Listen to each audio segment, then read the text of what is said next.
6 तारीख सोमवार का अवसर है और ऐसे में ग्रहों का योग जो है वो परिवर्तन की तरफ जा रहा है और ये परिवर्तन आपकी राशि के दृष्टिकोण से देखा जाए तो थोड़ा खर्चा बढ़ाने वाला दिखाई देता है। अननेसेसरी के खर्चे थोड़े जिम में पड़ते दिखाई दे रहे हैं। स्वास्थ्य के मामले में थोड़ा दिन भारी दिखाई देता है, थोड़ा ध्यान रखना पड़ेगा आपको। ये थोड़ा दिन जो है कोई मेजर डिसीजन लेने वाला नहीं दिखाई देता है, थोड़ा रुक कर सोच कर विचार कर तब कार्य करने की ज़रूरत दिखाई देती है। इस बात का ध्यान रखते हुए कार्य करें।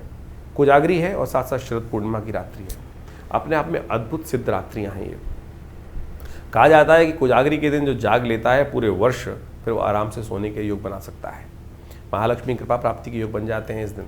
पूर्णिमा के दिन कोजागरी की रात कही जाती है, शरद पूर्णिमा की रात्रि कही जाती है। इस दिन ग्रह नक्षत्रों के दृष्टिकोण से यदि भारत के दृष्टिकोण से देखा जाए तो कोजागरी जो है वो 6 तारीख को ही पड़नी है। पूर्णिमा उसके अगले दिन रहेगी, लेकिन क्योंकि रात्रि में चांद जो है निकल रहा है, चांद के जो 15वीं और 16वीं कला से जो अमृत का शरण होना है वो इसी रात्रि में होने वाला है। शास्त्र में बड़ी अद्भुत कथा विद्यमान है।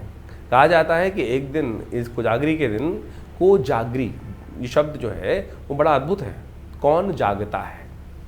और कहा जाता है महालक्ष्मी और इंद्र जो हैं वो गज पे आरूढ़ होकर पूरे संसार में भ्रमण करते हैं और जो जागते हैं और उनके जीवन में भगवती महालक्ष्मी कृपा सुंदर प्राप्त कराने के योग बना देते हैं। शास्त्र में बड़ी अद्भुत कथा विद्यमान है जो इस बात को बताती है कि हमको हर व्यक्ति का सम्मान करना चाहिए और इंद्र का और महालक्ष्मी का जो संबंध है वो भी आपको समझ लेना चाहिए। कहा जाता है कि एक बार ऋषि दुर्वासा किसी जंगल से जा रहे थे और वो साधना से अपने उठे थे। कहीं रास्ते में इंद्र वहीं उधर से आ रहे थे, ऐरावत पे आरूढ़ थे। दुर्वासा ने सामने देखा कि इंद्र आ रहे हैं तो उन्होंने इंद्र का सम्मान करते हुए जो वहीं वन के पुष्प थे उसकी बनी हुई माला इंद्र को अर्पित करी। इंद्र यानी देवताओं के राजा, जब उनको अर्पित करी तो इंद्र ने स्वीकार कर लिया उस माला को। कई बार हम भी स्वीकार कर लेते हैं, हमें भी समझना चाहिए।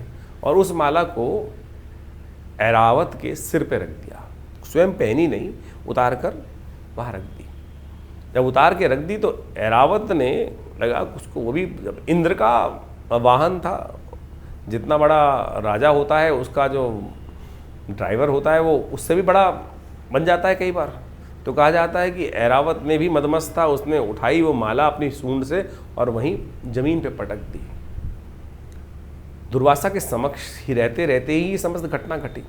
उन्होंने इंद्र को श्राप दिया कि इंद्र, जिस श्री के कारण से, ऐश्वर्य के कारण से तुम इतने मदमस्त हो गए हो कि तुमने हमारी जो पूजा की, हमने आपका सम्मान किया, उस सम्मान को आपने स्वीकार नहीं किया और उस सम्मान को आपने जमीन पर पटक दिया, तो ये ठीक नहीं है, तुम श्री विहीन हो जाओगे।